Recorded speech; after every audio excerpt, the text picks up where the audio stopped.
C'est jamais une partie de plaisir d'aller à des entretiens d'embauche, c'est long, ça prend du temps, c'est stressant. Et c'est justement dans ce genre de contexte où vous êtes bien polarisé et même un peu stressé par ce que vous êtes en train de faire, que vous avez des recruteurs sans scrupules qui se sont dit, bah tiens, et si on en profitait pour voler les numéros de carte bleue, le porte-monnaie de crypto ou toute autre donnée, pourquoi pas installer aussi un cheval de Troie pendant qu'on y est. Et bien c'est ce qu'on est en train de faire des hackers en ce moment, et en passant par des annonces qui ont l'air tout à fait sérieuses. Ils prennent même la peine parfois de hacker le compte de quelqu'un qui travaille dans une entreprise sérieuse. Donc on va voir ensemble 2-3 astuces pour échapper au piège. C'est particulièrement vrai si vous êtes développeur, et encore plus si vous êtes développeur dans le Web3, je ne sais pas si ça se dit encore le Web3, mais quand vous êtes spécialisé sur tout ce qui est blockchain, crypto-monnaie et autres. La première chose, c'est qu'on va vous demander d'installer quelque chose. Alors si vous êtes développeur, souvent ce sera un repo Git.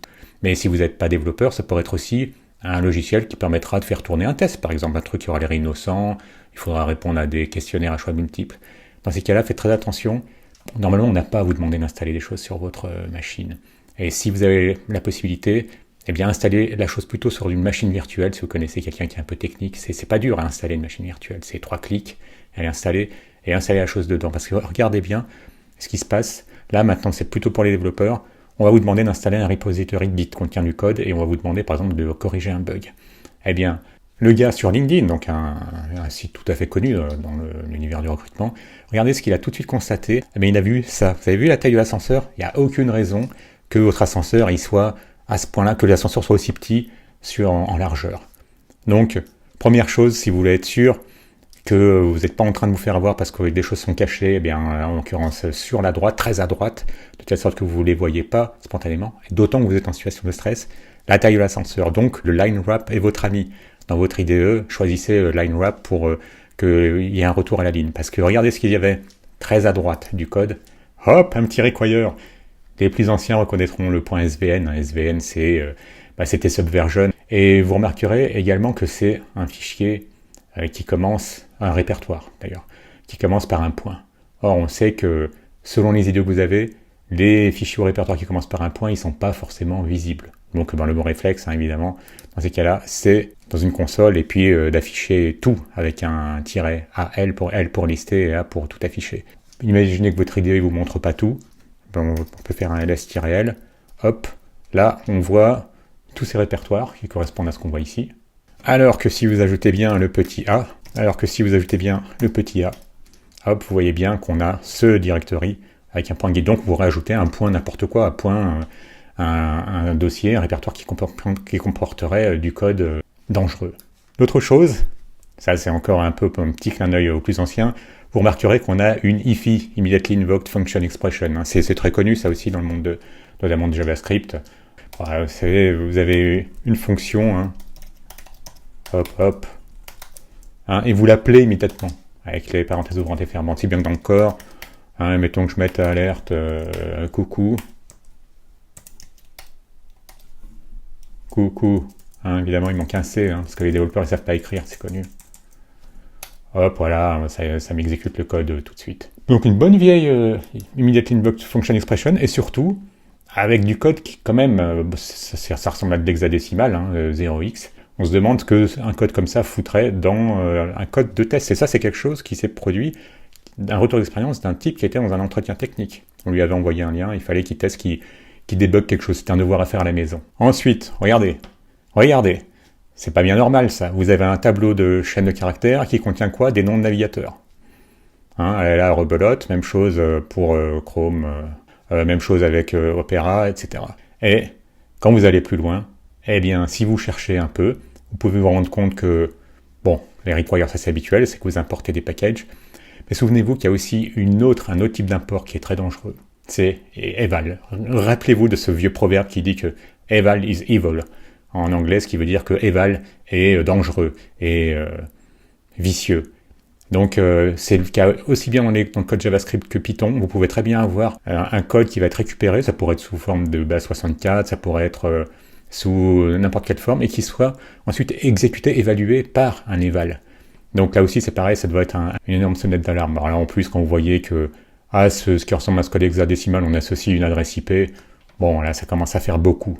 Alors là, ça c'est pour ceux qui sont dans la crypto, moi c'est pas mon cas, Mais bon, ça finit par wallet, hein, donc c'est quand même pas trop dur de deviner que c'est en train de s'intéresser à des cryptos, à des porte-monnaies, de crypto-monnaies. Et en fait, tout est fait pour casser finalement l'aisance de lecture. Parce que vous savez, quand vous associez différentes, ça c'était assez bien fait, hein, le fait d'avoir placé cette adresse IP dans ce qui ressemble à une constante en hexadécimal.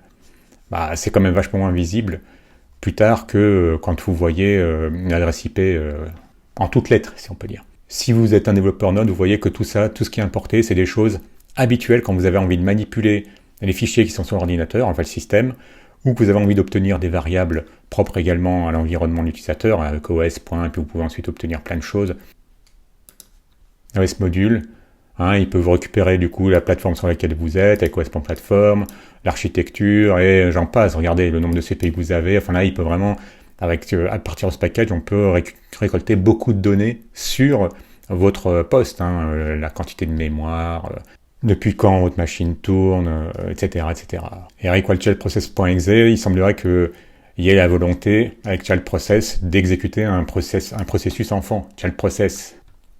Une petite révision rapide, voilà, c'est un modèle qui permet de lancer des sous-processus. Ah bah. Allons-y gaiement. Alors regardez là maintenant carrément, qu'est-ce qu'on voit? Qu'il est en train de lancer une commande, un tar qui permet, alors tar ça permet de compresser ou de décompresser. Alors -x, normalement c'est pour extraire, -xf, x pour extraire des fichiers d'une archive, et f qui spécifie le fichier d'archive qu'ils vont décompresser. Donc les mecs non seulement ils vous ont poussé dans le cadre du test technique à installer leur code, mais en plus le code va lui-même récupérer du code qui n'est pas franchement quelque chose que vous auriez envie d'installer. C'est quoi -c? Voilà, ça permet de changer vers un répertoire spécifique.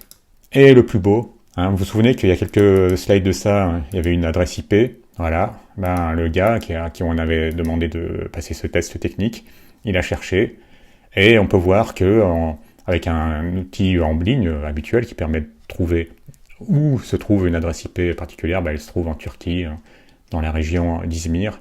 J'ai rien contre la Turquie, hein, c'est juste que par exemple si vous voyez que votre recruteur, c'est une boîte française, anglaise ou canadienne, et puis qu'ensuite vous avez une adresse IP qui se promène dans le code, qui est dans un pays qui n'a rien à voir, c'est aussi de nouveau une grosse sonnette d'alarme. Moi je me souviens, il y a une vingtaine d'années, j'avais un pote, à chaque fois qu'il récupérait du code, que ce soit, à l'époque il y avait des CD, on avait du code, que ce soit ou des films ou autres sur des CD-ROM, et lui jamais il le faisait tourner sur sa machine. On dirait qu'il lançait toujours une machine virtuelle. Ensuite il exécutait une appli qu'on lui avait filée, et après il lançait son gestionnaire de commandes pour voir son gestionnaire de tâches pour voir s'il n'y avait pas quelque chose de bizarre qui était lancé dans sa machine virtuelle et qui n'était pas lancé dans sa machine habituelle. Donc si à un moment donné vous pensez que vous avez été victime lors d'un test de quelque chose d'un peu bizarre, et particulièrement ça, ce truc, en tout cas je le garde bien en mémoire, c'est vraiment de faire très attention à la taille de l'ascenseur. Vous avez vu que l'ascenseur est très large, et qu'ensuite il sert tout simplement à vous masquer quelque chose que vous auriez peut-être... moi je sais que je le fais quand on me file du code, je le parcours rapidement pour voir que s'il n'y a pas du code un peu louche, je me serais fait avoir.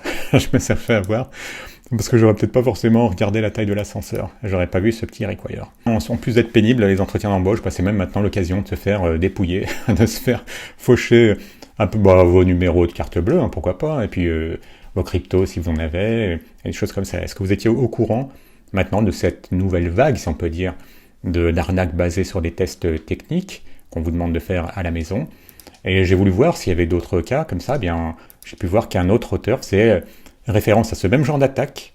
Et lui, pareil, un gars qui est spécialisé dans le Web3, ça se dit toujours.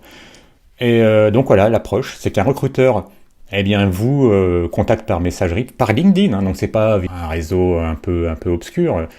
On n'est pas dans le dark web, hein, on est sur LinkedIn, et avec une offre alléchante. Et souvenez-vous, de toute façon, les arnaqueurs, bien souvent, ils le disent entre eux, il n'est pas possible d'arnaquer quelqu'un, c'est pas pour vous que je le dis, mais d'honnête. C'est-à-dire que bien souvent, quand on vous arnaque, on vous fait miroiter quelque chose de trop beau pour être vrai. Donc, souvenez-vous, c'était notamment dans Inglourious Basterds, quand le personnage joué par Brad Pitt dit, je sais plus trop quel autre gars, comme mon oncle disait, Quand c'est trop beau pour être vrai, généralement, c'est que c'est trop beau pour être vrai. Donc voilà, là ça commence comme ça, hein, classique dans le monde de l'arnaque. On vous propose quelque chose de trop beau pour être vrai. Mais bon, comme vous cherchez un boulot et que bon, bah, elle n'a pas du gain, c'est classique hein, quand même. Donc l'entreprise peut avoir l'air d'être sérieuse à vos premiers regards, mais ça peut être un compte qui a été hacké. Après des questions basiques, on vous propose de faire un petit devoir à la maison. Moi j'aime bien ce genre de truc. Je préfère largement au fait de faire un truc en direct où vous n'êtes même pas chaud. Par le stress, vous pouvez tomber dans des pièges idiots. Bon voilà, moi je sais que j'aime beaucoup les tests à la maison, mais généralement ce que je préfère, et ça vous mettra à l'abri de ce genre de choses, c'est quelque chose où vous faites vous développez une fonctionnalité de A à Z, donc vous partez pas sur du code existant, donc il n'y a plus le risque comme ça d'installer bien du code vérolé.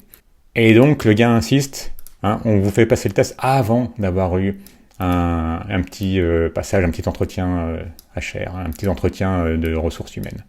Et le piège, c'est généralement de cloner un repo GitHub ou un Bitbucket, un repo donc qui implémente une feature liée à un porte-monnaie de crypto.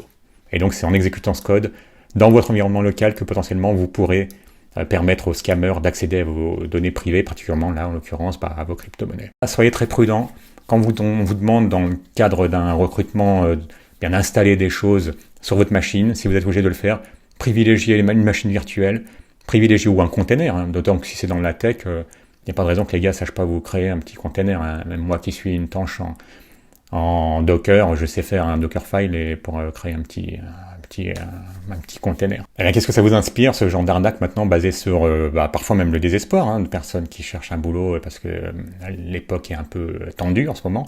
N'hésitez pas à le mettre en commentaire. Un petit like si vous avez aimé. Abonnez-vous si c'est déjà fait et à bientôt.